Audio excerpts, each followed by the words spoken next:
Morning and praise the Lord. मैं परमेश्वर को धन्यवाद देता हूँ कि प्रभु ने आज का दिन आपके और मेरे परिवार में जोड़ा कि हम उस परमेश्वर की आराधना आत्मा से और सच्चाई से करें। जब हम अपने घर में हैं, हम प्रार्थना करें हमारे देश और दुनिया के लिए, क्योंकि अगर हमारे देश और दुनिया को फिर से जो का त्यों होना है तो सिर्फ एक परमेश्वर है जिसका नाम प्रभु यीशु मसीह है। वो हमारे देश और दुनिया को जो का त्यों कर सकता है। और इसलिए हमारा आप सभी भाइयों से, परिवारों से निवेदन है कि उस परमेश्वर के पास में जाए और हमारे देश के लिए और हमारी पूरी दुनिया के लिए प्रार्थना करें। आमेन, प्रेज द लॉर्ड। इस सुबह के समय मैं आपसे एक बड़े ही महत्वपूर्ण विषय से बात करना चाहूँगा और मेरा आज का विषय है God's silence in our suffering। हमारे दुख के समय में परमेश्वर का शांत रहना बड़ा ही महत्वपूर्ण ये विषय है। और आज इस सुबह के समय हम देखेंगे कि परमेश्वर का वचन इस विषय के बारे में क्या कहता है। और मेरी प्रार्थना है परमेश्वर से कि आज का वचन आपके लिए, आपके परिवारजनों के लिए आशीष का कारण हो। आमेन, प्रेज द लॉर्ड। वेल, हम में से कोई भी इस बातों के लिए इंतजार नहीं करता कि हमारे जीवन के किसी मोड़ पर हम एक भयंकर घटना का हम सामना करें। You know, in life there are lot of uncertain things just happens। शायद से आप डॉक्टर के पास में अपने डेली रूटीन चेकअप के लिए जाते हैं और डॉक्टर आपके रिपोर्ट्स को देखता है और कहता है आपसे कि सर आपको तो कैंसर हुआ है। या रात के समय कोई फोन कॉल आपको आता है और किसी दुखद घटना को बताता है कि आपके नजदीक का व्यक्ति गुजर चुका है। या शायद से जिस बात का आपने कभी अंदाजा भी लगाया नहीं होगा, ऐसी घटना आपके साथ में 2 बार 3 बार घटते रहती है। और उसके बाद हम परमेश्वर से पूछते हैं, ए परमेश्वर तू कहाँ है? तू हमारी प्रार्थना को क्यों नहीं सुनता? क्यों हमें इस परिस्थिति से तू गुजरने देता है? क्यों हमारी प्रार्थना की ओर, पुकार की ओर तेरे कान नहीं लगते हैं? या हमें उत्तर तेरे ओर से क्यों नहीं आ रहा है? जब मेरी पत्नी दूसरी बार प्रेग्नेंट थी, हम हॉस्पिटल में गए और हमने हमारे बच्चे को खोया और वो लड़की थी। हम परमेश्वर से पूछे, प्रभु ऐसा क्यों? और मैं बताना चाहता हूं परमेश्वर की ओर से हमें कोई उत्तर नहीं आया। तीसरी बार जब मेरी पत्नी प्रेग्नेंट हुई, हमने फिर से एक बार हमारे बच्चे को खोया और लड़का था। और जब ये घटना दूसरी बार हमारे साथ में हुई, हमारे परिवार के साथ में हुई, हम पूरी तरह से टूट गए। हमारे पास में शब्द नहीं थे। हम पूछ रहे थे परमेश्वर से कि प्रभु ऐसा हमारे जीवन में क्यों हुआ? और फिर बताना चाहता हूं, हमें परमेश्वर से उस समय, उस परिस्थिति में कोई उत्तर नहीं आया। पर जो उत्तर उसने हमें दिया, मैं आपको थोड़े समय के बाद में बताना चाहूंगा। ऐसी परिस्थितियां जब हमारे जीवन में आती है और ऐसी घटनाएं जब हमारे जीवन में दस्तक देती है, हम सोचते हैं कि परमेश्वर तेरी उपस्थिति हमारे जीवन में कहाँ है? क्यों तू हमारी प्रार्थना को नहीं सुनता? क्यों हमारे परेशानी के समय तू शांत रहता है और हमें उत्तर नहीं देता है, हमें बचाने के लिए नहीं आता है? जब परमेश्वर का उत्तर हमारे परिस्थितियों के समय, जो दुखद परिस्थिति होती है, नहीं आता है तो हमारी चिंताएं ऑटोमेटिकली बढ़ना शुरू हो जाती है। सही कह रहा हूं मैं? बढ़ना शुरू हो जाती है। हमें लगता है कि अरे अभी हमें बचाने वाला कौन है? हमें इस परिस्थिति से निकालने वाला कौन है?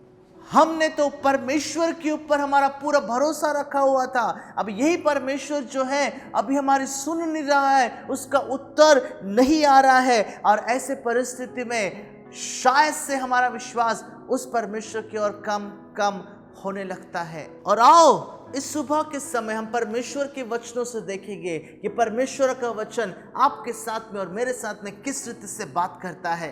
अय्यूब की किताब और उसका पहला अध्याय। अय्यूब की किताब ये बाइबल की सबसे पुरानी किताब है और पहले लिखी गई किताब है, जहां पर परमेश्वर का वचन अय्यूब एक व्यक्ति के बारे में बताता है कि जो बहुत ही खराई से चलने वाला व्यक्ति था और धर्मी व्यक्ति था। और उसके बाद में परमेश्वर का वचन उसके सारे प्रॉपर्टीज के बारे में, सारे धन दौलत, गधे और घोड़े और सारे उस जानवरों के बारे में बताता है, और उसके बाद में उसके बच्चों के बारे में बताता है। और उसके बाद परमेश्वर का वचन उस एक दृश्य को बताता है जहां पर स्वर्ग है और शैतान परमेश्वर के उपस्थिति में खड़ा है, और परमेश्वर उसको एक प्रश्न पूछता है, हे शैतान, तेरी नजर क्या मेरे सेवक जो धर्मी है, जो खराई से चलता है, जो मेरा भय मानने वाला है, क्या उसकी ओर तेरी नजर गई? तो शैतान उससे कहता है, हाँ हाँ, मेरी नजर उसके ऊपर गई। वो धर्मी इसलिए है क्योंकि तूने अपना बाड़ा उसकी चारों और उसके परिवार के चारों ओर बांध के रखा हुआ है। एक बार उस बाड़े को निकाल और देख वो किस प्रकार से तुझे धिक्कारता है। तो परमेश्वर जब उसको अनुमति देता है तो शैतान अय्यूब और उसके परिवार के जीवन में खलबली मचाता है, और अगले ही दिन से अय्यूब के जीवन में विपत्तियों का दौर शुरू हो जाता है। सुबह के समय जब अय्यूब बैठा रहता है तो एक व्यक्ति, एक उसका सेवक दौड़ दौड़ के उसके पास में आता है, कहता है, मालिक, मेरे पास में आपको बताने के लिए एक बहुत ही दुखद समाचार है। मैं सुबह के समय जब देखा, मैंने क्या देखा कि सारे बैल और सारे गधों को मार डाला गया, और आपके सेवक जो उनकी रखवाली करते उनको भी मार डाला गया, और मैं अकेला व्यक्ति हूं जो बचकर आया हूं ताकि आपको बताओ। उसकी बात खत्म ही नहीं होती कि दूसरा सेवक दौड़ दौड़ के आता है और कहता है, मालिक मालिक, हम इस सुबह के समय जब आपकी भेड़ बकरियों को चरा रहे थे तो सब तरफ में आग लग गई, और आपकी सारे भेड़ और सारी बकरियां और उनको रखवाली करने वाले सारे सेवक जल गए, और मैं अकेला बच्चा हूं जो आकर बता रहा हूं आपको ये दुखद समाचार।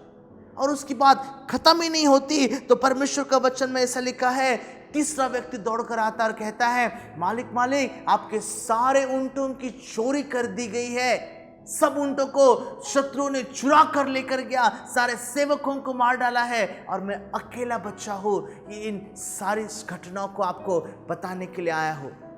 उसकी बात खत्म ही नहीं होती है कि चौथा व्यक्ति आता है, उससे खतरनाक दुखद बात बताने के लिए बताता है कि आपके बेटे और बेटियां बड़े भाई के घर में जब भोजन कर रहे थे और बड़ा ही प्रचंड वायु चली, हवा चली, और पूरा घर गिर गया, और सारे बच्चे और बेटियां और उनके सब लोग मर चुके हैं। यहां पर हम देखते हैं अय्यूब ने एक ही दिन में अपनी सारी प्रॉपर्टी, अपनी सारे पशुओं को खो दिया, यहां तक उसने अपने खुद के बच्चों को खो दिया। क्या आपने इस प्रकार का कभी फोन कॉल अटेंड किया है जो कहता है, भाई अगर तू मुझे सुन रहा है तो अगर तू खड़ा है तो एक काम कर, तू बैठ जा, क्योंकि मैं तुझे ऐसे कुछ बातों को बताने वाला हूं जो शायद से तुझे दुख पहुंचा सकती है। जब इस प्रकार की परिस्थितियां हमारे जीवन में आती है, ऐसा लगता है कि हमारी जिंदगी खत्म हो चुकी है, हमारे पैरों के तले की जमीन खिसक गई है, और हमें पता नहीं चलता है उस परिस्थिति में कि अभी हम क्या करें। अगर उस समय कोई रिपोर्टर्स होते तो अय्यूब से पूछते थे, अय्यूब तू बता कि तेरे साथ में क्या हुआ है, इस सारे घटना का जिम्मेदार कौन है, क्यों परमेश्वर तुझे उत्तर नहीं देता है, क्यों परमेश्वर ने चुप्पी साध के रखी हुई है, क्यों वो तेरी सहायता के लिए नहीं आया है, पूछती है सारी दुनिया। पर यहां पर अय्यूब उसका उत्तर देता है। अय्यूब की किताब और उसके पहले अध्याय और उसके 20 वचन से लेकर तो 22 वचन तक के परमेश्वर का वचन एक बड़े ही सुंदर से जवाब को जो अय्यूब देता है इस घटना के बारे में लिखा हुआ है। देखो तो वचनों में क्या लिखा है। अय्यूब की किताब पहला अध्याय उसके 20, 21 और 22 वचन, Job chapter 1 and verse 20, 21 and 22 में अय्यूब का उत्तर इस प्रकार से लिखा है, मैं आपके लिए पढ़ता हूं। तब अय्यूब उठा और बागा फाड़ा, सिर मुंडवाकर भूमि पर गिरा और दंडवत करके कहा, मैं अपनी मां के पेट से नंगा निकला और वही नंगा लौटूंगा। यहोवा ने दिया और यहोवा ने लिया, यहोवा का नाम धन्य है। इन सब बातों में भी अय्यूब ने न तो पाप किया और न परमेश्वर पर मूर्खता से दोष लगाया। और अय्यूब का उत्तर यहां पर जब वो उत्तर देता है तो बड़े विचार पूर्वक उत्तर देता है। पहली बात वो बताता है कि मैं खाली हाथ आया हूं और मैं कुछ लेकर नहीं जा सकता हूं। दूसरी बात वो बताता है कि जो कुछ मेरे पास में धन दौलत संपत्ति गाय बैल बकरियां सब कुछ थे वो मैंने परमेश्वर से पाया है और परमेश्वर ने लेकर गया। भाई इसमें मेरा नुकसान कहाँ है? परमेश्वर कहता परमेश्वर ने लेकर गया। और तीसरी बड़ी महत्वपूर्ण बात उसके उत्तर के द्वारा पता चलती है कि उसने अपने परिस्थिति के लिए परमेश्वर को दोष नहीं लगाया। वो बताना चाहता है कि परमेश्वर बेहतर जानता है मेरे लिए। इस सुबह के समय मैं आपसे पूछना चाहता हूं कि जब परिस्थितियां आपके विपरीत चलती है, जब दुख और संकट आपके जीवन में दस्तक देता है, तो आपकी प्रतिक्रिया परमेश्वर की ओर किस प्रकार से होती है? जब आप प्रार्थना करते हो, परमेश्वर को पुकारते हो, चिल्लाते हो, प्रभु तू मेरी बुलाहट को पुकार को तू सुन, और उपवास और प्रार्थना में आप समय बिताते हो, और इस सब कुछ होने के बाद में भी आप देखते हो कि परमेश्वर की ओर से कोई उत्तर नहीं आ रहा है, कैसी आपकी प्रतिक्रिया होती है? शायद से आप सोचते होंगे कि प्रभु मुझे उत्तर नहीं दे रहा है तो मैं बाइबल नहीं पढ़ूंगा, ना ही मैं प्रार्थना करूंगा। या शायद से आप अपना गुस्सा प्रदर्शित करने के लिए, जैसा जीवन परमेश्वर को आदर देने वाला होता है उस प्रकार का जीवन न जीते हुए आप ऐसे जीवन जीने के लिए शुरुआत करते हो जिसमें परमेश्वर को हर समय अनादर ही मिले। या शायद से आप इस एक कंक्लूजन में पहुंच जाते हो जहां पर आप कहते हो कि कोई परमेश्वर है ही नहीं। अगर वो होता तो प्रार्थना को जरूर सुनता। मेरे प्यारे, मैं आपको बताना चाहता हूं, परमेश्वर के वचनों के अनुसार मैं आपको बताना चाहता हूं कि कोई परमेश्वर है जो आपको उत्तर देता है।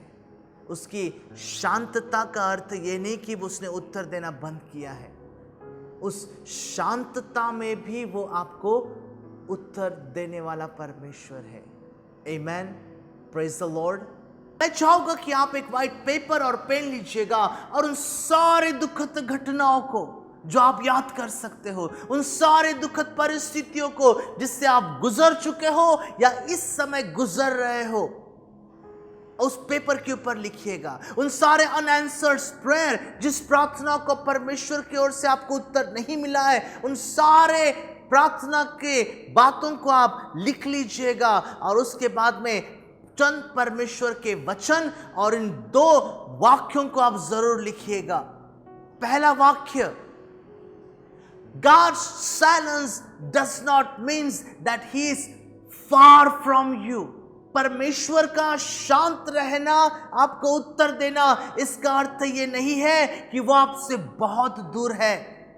परमेश्वर का वचन भजन संहिता 34 एंड वर्स 18 में लिखा है, परमेश्वर टूटे हुए मन वालों के समीप रहता है और वो पीसे हुओं का उद्धार करता है। आमेन, प्रेज द लॉर्ड। मैंने अपने जीवन के उन अनुभव से इस बातों को सीखा है कि परमेश्वर हर समय प्रार्थना का उत्तर नहीं देता है, पर वो अपने आप को देता है। Let me repeat it one more time. परमेश्वर हर समय प्रार्थना का उत्तर नहीं देता है, पर वो अपने आप को देता है। याद है जब मैंने शुरुआत में कहा था कि हमारे परिवार में जब हमने हमारे 2 बच्चों को खोया, बहुत दुखद समय था। परमेश्वर का उस समय हमने कोई उत्तर को नहीं पाया, पर परमेश्वर के उपस्थिति को हमने उस समय में बहुत ताह से अनुभव किया। उसका वचन कहता है इस प्रकार से कि मेरा अनुग्रह तेरे लिए काफी है, मेरा अनुग्रह तेरे लिए काफी है।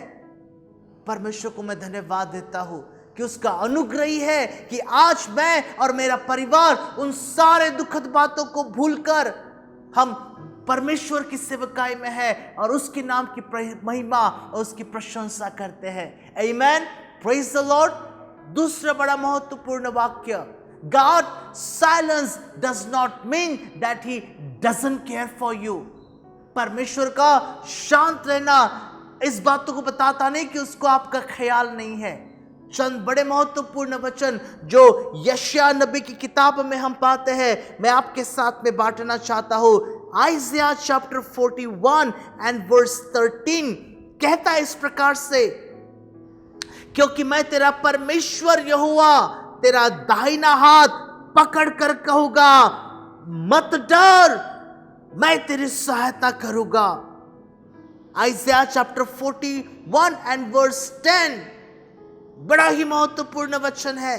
कहता है इस रीति से, मत डर क्योंकि मैं तेरे संग हूं, इधर उधर मत ताक क्योंकि मैं तेरा परमेश्वर हूं। मैं तुझे दृढ़ करूंगा, तेरी सहायता करूंगा, अपने धर्ममय दाहिने हाथ से मैं तुझे संभाले रहूंगा। हर समय परमेश्वर की ओर से उत्तर पाने की अपेक्षा मत करो। उसका वादा आपके लिए है कि वो हर समय आपको संभाले रखने वाला, दृढ़ करने वाला परमेश्वर है। आमेन, प्रेज द लॉर्ड।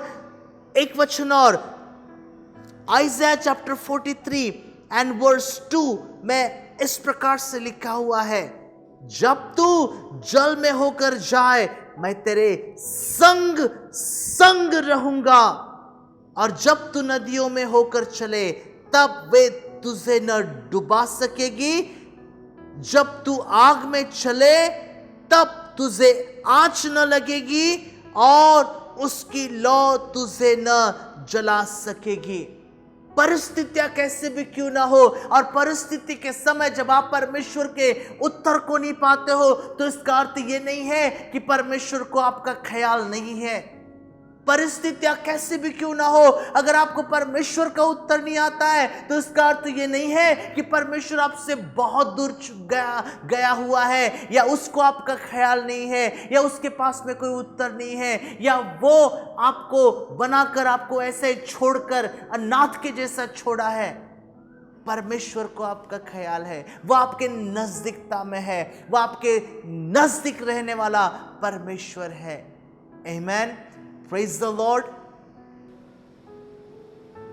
बोले आखिर में मैं इस भजन संहिता को, जो बहुत ही सुंदर सा भजन संहिता है, आपके लिए पढ़ना चाहूंगा। साम्स 23 और वचनों में इस प्रकार से लिखा है। ये वचन इस समय जब भेड़े तितर बितर हो रही है, भेड़ों को आशा नहीं है, भेड़े मुश्किलों के दौर से गुजर रही है, डरी हुई है भेड़े, और उन्हें पता नहीं कि उनको चारा और पानी कहां से मिलेगा, भेड़ों को आत्मिक भोजन कहां से मिलेगा।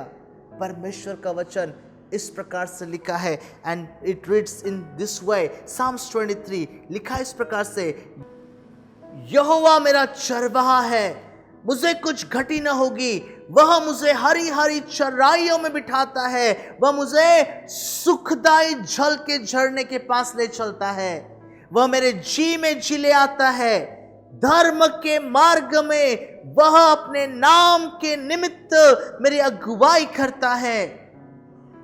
वचन 4, चाहे मैं घोर अंधकार से भरी हुई तराई में होकर चलूं तो भी हानि से न डरूंगा, क्योंकि तू मेरे साथ रहता है, तेरे सोटे और तेरे लाठी से मुझे शांति मिलती है।